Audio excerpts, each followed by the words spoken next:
എല്ലാവർക്കും സുഖമാണെന്ന് വിശ്വസിക്കുന്നു. ഈ മാസം അവസാനിച്ച് ജൂൺ മാസത്തിലേക്ക് കടക്കുമ്പോൾ ആധാർ കാർഡ് ഉള്ള ആളുകൾ ശ്രദ്ധിക്കേണ്ട വളരെ പ്രധാനപ്പെട്ട കാര്യങ്ങളാണ് ഈ ഒരു വീഡിയോയിൽ വ്യക്തമാക്കുന്നത്. വീഡിയോയുടെ വിശദാംശങ്ങളിലേക്ക് കടക്കുന്നതിന് മുമ്പ് കൂടുതൽ ആളുകളിലേക്ക് ഇൻഫർമേഷൻ എത്താൻ ഷെയർ ചെയ്യുക, ലൈക്ക് ചെയ്യുക. ഫേസ്ബുക്കിലൂടെ കാണുന്ന ആളുകൾ ഫോളോ ചെയ്യുക. വീഡിയോയുടെ വിശദമായ വിവരങ്ങളിലേക്ക് വരാം.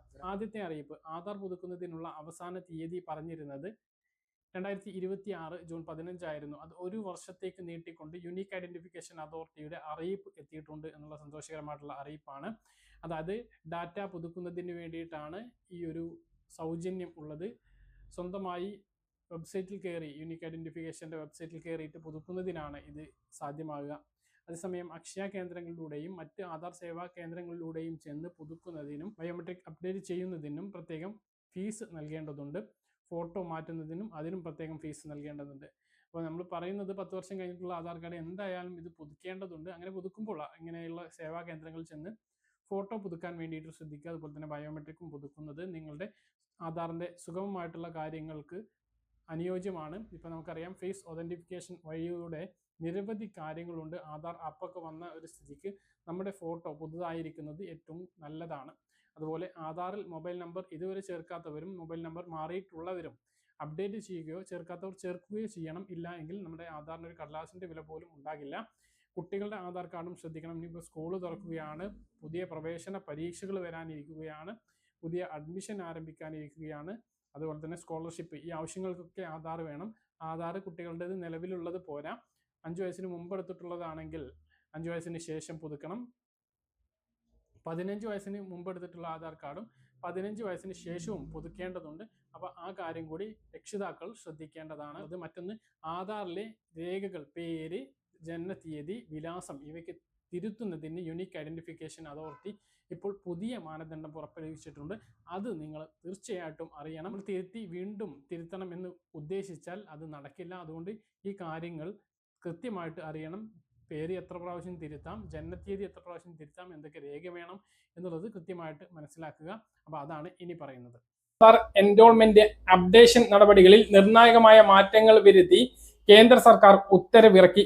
കുട്ടികൾ, മുതിർന്നവർ, ട്രാൻസ്ജെൻഡറുകൾ, പ്രവാസികൾ, വിദേശികൾ എന്നിവർക്ക് ആധാർ എടുക്കുന്നതിനും വിവരങ്ങൾ പുതുക്കുന്നതിനും ഇനി മുതൽ പ്രത്യേക വിഭാഗങ്ങളായി തിരിച്ചുള്ള രേഖകൾ നൽകണം.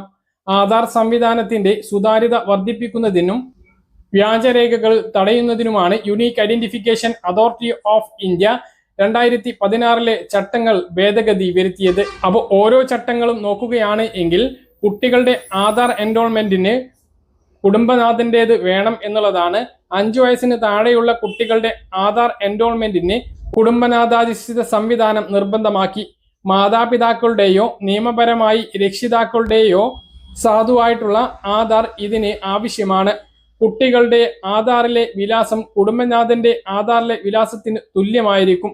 കുട്ടികളുടെ എൻറോൾമെന്റ് സമയത്ത് രക്ഷിതാക്കളിൽ ഒരാൾ ബയോമെട്രിക് സ്ഥിരീകരണം നൽകുന്നതും നിർബന്ധമാക്കിയിട്ടുണ്ട്. ജനന സർട്ടിഫിക്കറ്റ് ആണ് ജനനത്തീയതി തെളിയിക്കുന്നതിന് നൽകേണ്ട പ്രധാനപ്പെട്ട രേഖ. മുതിർന്നവർക്കുള്ളത്, അതായത് 18 വയസ്സിന് മുകളിലുള്ളവർക്ക് ആധാർ എടുക്കുന്നതിനും പുതുക്കുന്നതിനും driving licence, pension card, bank രേഖകൾ, വൈദ്യുതി, വെള്ളം, ഗ്യാസ് ബില്ലുകൾ, ഇൻഷുറൻസ് രേഖകൾ എന്നിവയിൽ ഏതെങ്കിലും ഒന്നും ഉൾപ്പെടും. നൽകുന്ന രേഖകളെല്ലാം അതാത് അതോറിറ്റികൾക്ക് ഓൺലൈനായി പരിശോധിക്കാൻ കഴിയുന്ന വിധത്തിലായിരിക്കും സംവിധാനം ഒരുക്കുക. അടുത്തത്, ട്രാൻസ്ജെൻഡറുകൾക്കും ഭിന്നശേഷിക്കാർക്കുമുള്ള ഇളവുകളാണ്. ട്രാൻസ്ജെൻഡർ വ്യക്തികൾക്ക് സർക്കാർ നൽകുന്ന ഐഡന്റിറ്റി കാർഡുകളോ സർട്ടിഫിക്കറ്റുകളോ തിരിച്ചറിയൽ രേഖയായും വിലാസം തെളിയിക്കാനും ഉപയോഗിക്കാം. പേരും ലിംഗമാറ്റവും ആധാറിൽ പുതുക്കാനും ഈ രേഖകൾ മതിയാകും.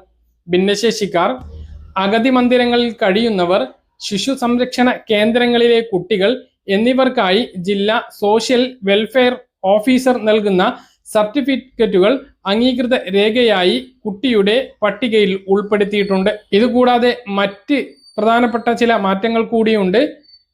വിലാസം തെളിയിക്കാൻ രേഖകളില്ലാത്തവർക്കായി എംപിമാർ, MLA മാർ, തഹസിൽദാർമാർ, ഗസറ്റഡ് ഓഫീസർമാർ, പഞ്ചായത്ത് അധ്യക്ഷന്മാർ എന്നിവർ നൽകുന്ന സർട്ടിഫിക്കറ്റുകൾ നിശ്ചിത സാഹചര്യങ്ങളിൽ അംഗീകരിക്കും. നേപ്പാൾ, ഭൂട്ടാൻ പൗരന്മാർക്കും OCI കാർഡുള്ളവർക്കും നൽകുന്ന ആധാറിന് 10 വർഷത്തെ കാലാവധി ഉണ്ടാകും. മറ്റ് വിദേശ പൗരന്മാരുടെ ആധാർ കാലാവധി അവരുടെ വിസയുടെയോ FRRO രജിസ്ട്രേഷന്റെയോ കാലാവധിക്ക് തുല്യമായിരിക്കും. വ്യാജരേഖകൾ ഉപയോഗിച്ചുള്ള തട്ടിപ്പുകൾ തടയാനാണ് പുതിയ കർശനമായിട്ടുള്ള വെരിഫിക്കേഷൻ മാനദണ്ഡങ്ങൾ ഒരുക്കിയിട്ടുള്ളത്. ഇത് അതിന് സഹായിക്കുമെന്ന് സർക്കാർ വ്യക്തമാക്കി. പ്രധാനപ്പെട്ട കാര്യം, നമ്മുടെ ഏറ്റവും പ്രധാനപ്പെട്ട രേഖയായിട്ടുള്ള ആധാറിലെ വിവരങ്ങൾ പുതുക്കുന്നതിന് ചില നിബന്ധനകൾ കൂടിയുണ്ട്. ആധാർ കാർഡിലെ വിവരങ്ങളിൽ ഏറ്റവും കർശനമായ നിയന്ത്രണം ഉള്ളത് ജനനത്തീയതിക്കും ലിംഗത്തിനുമാണ്. ജനനത്തീയതി ഇനി മുതൽ തന്റെ ജീവിതത്തിൽ ഒരു തവണ മാത്രമേ ആധാറിൽ മാറ്റാൻ അനുവാദമുള്ളൂ. ഈ വിവരങ്ങൾ ഒരിക്കൽ രേഖപ്പെടുത്തി കഴിഞ്ഞാൽ പിന്നീട് തിരുത്തുക എന്നത് അതീവ സങ്കീർണ പ്രക്രിയയാണ്. മാത്രമല്ല, ആധാറിലെ പേര് മാറ്റുന്നതിനും യൂണിക് ഐഡന്റിഫിക്കേഷൻ അതോറിറ്റി നിശ്ചിത പരിധി ഏർപ്പെടുത്തിയിട്ടുണ്ട്. ഒരാൾക്ക് തന്റെ പേര് ജീവിതത്തിൽ 2 തവണ മാത്രമേ പുതുക്കാൻ കഴിയുകയുള്ളൂ. വിവാഹശേഷമോ മറ്റോ പേരിൽ മാറ്റം വരുന്നവർ ഇക്കാര്യം പ്രത്യേകം ശ്രദ്ധിക്കേണ്ടതാണ്. എന്നാൽ വീട്ടുപേരിലെയോ സർനെയിമിലെയോ മാറ്റങ്ങൾ വരുത്തുന്നതിന് ഇത് തടസ്സമല്ല. നിങ്ങൾ താമസം മാറുന്നതിനനുസരിച്ച് എത്ര തവണ വേണമെങ്കിലും വിലാസം മാറ്റാവുന്നതാണ്.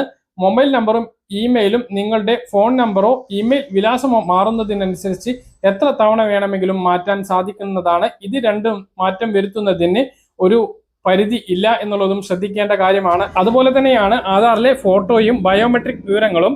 ആധാറിലെ ഫോട്ടോയും വിരലടയാളം, ഐറിസ് സ്കാൻ തുടങ്ങിയ ബയോമെട്രിക് വിവരങ്ങൾ എത്ര തവണ വേണമെങ്കിലും അപ്ഡേറ്റ് ചെയ്യാൻ സാധിക്കും. പ്രത്യേകിച്ച് കുട്ടികളുടെ ആധാറിൽ 5 വയസ്സിന് ശേഷവും 15 വയസ്സിന് ശേഷവും ബയോമെട്രിക് വിവരങ്ങൾ നിർബന്ധമായിട്ടും പുതുക്കേണ്ടതുണ്ട്. ഇത് സൗജന്യമായി ചെയ്യാവുന്നതുമാണ്. ഇനി നേരത്തെ പറഞ്ഞിട്ടുള്ള പരിധി കഴിഞ്ഞ് തിരുത്താം എങ്കിൽ, അതായത് നിശ്ചിത പരിധി കഴിഞ്ഞിട്ട് ഒരാൾക്ക് പേരോ ജനനത്തീയതിയോ അനിവാര്യമായ കാരണങ്ങളാൽ മാറ്റണം എങ്കിൽ അതിനായി പ്രത്യേക അനുമതി ആവശ്യമാണ്. അപേക്ഷകൻ മതിയായ രേഖകളുമായി യൂണിക് ഐഡന്റിഫിക്കേഷൻ അതോറിറ്റിയുടെ റീജിയണൽ ഓഫീസിനെ നേരിട്ട് സമീപിക്കേണ്ടി വരും. ഇമെയിൽ വഴിയോ തപാൽ വഴിയോ അപേക്ഷ സമർപ്പിക്കാൻ സാധിക്കും എന്നുള്ളതാണ് വിവരം. ഇത്തരം അപേക്ഷകളിൽ ഉദ്യോഗസ്ഥർ വിശദമായിട്ടുള്ള പരിശോധന നടത്തിയതിനു ശേഷം ബോധ്യപ്പെട്ടാൽ മാത്രം തിരുത്തുന്നതിന് അനുമതി ലഭിക്കുന്നതുമാണ്. അപ്പൊ ആധാർ ഉള്ളവർ മുഴുവനായിട്ടും ഈ കാര്യം അറിയേണ്ടതുണ്ട്. പരമാവധി ആളുകളിലേക്ക് ഷെയർ ചെയ്യുക. ആധാർ വളരെ പ്രധാനപ്പെട്ട രേഖയാണ്. ഈ കാര്യങ്ങളൊന്നും ശ്രദ്ധിച്ചിട്ടില്ല എങ്കിൽ നമ്മുടെ പല ആനുകൂല്യങ്ങളും, കുട്ടികളുടെ പരീക്ഷ, സ്കോളർഷിപ്പ്, കർഷകർക്കുള്ള കൃഷി ആനുകൂല്യങ്ങൾ, വിള ഇൻഷുറൻസുകൾ, സബ്സിഡികൾ, PM കിസാൻ സമ്മാൻ നിധി ഉൾപ്പെടെയുള്ള ആനുകൂല്യങ്ങൾ, സംസ്ഥാനത്തു നിന്നും ലഭിക്കുന്ന ക്ഷേമ പെൻഷനുകൾ, ഇപ്പോൾ ആരംഭിച്ചിട്ടുള്ള സ്ത്രീ സുരക്ഷാ പെൻഷനുകൾ, ഇവയെല്ലാം മുടങ്ങുന്ന സാഹചര്യം ഉണ്ടാകും. എല്ലാ ആളുകളും ഈ കാര്യം ശ്രദ്ധിക്കേണ്ടതാണ്. പറഞ്ഞ കാര്യങ്ങൾ കൃത്യമായിട്ട് മനസ്സിലാണെന്ന് കരുതുന്നു. ഇതുപോലുള്ള ഇൻഫർമേഷൻ ഫോളോ ചെയ്യുക, സബ്സ്ക്രൈബ് ചെയ്യുക. മറ്റൊരു വീഡിയോ വീണ്ടും കാണാം. ബൈ.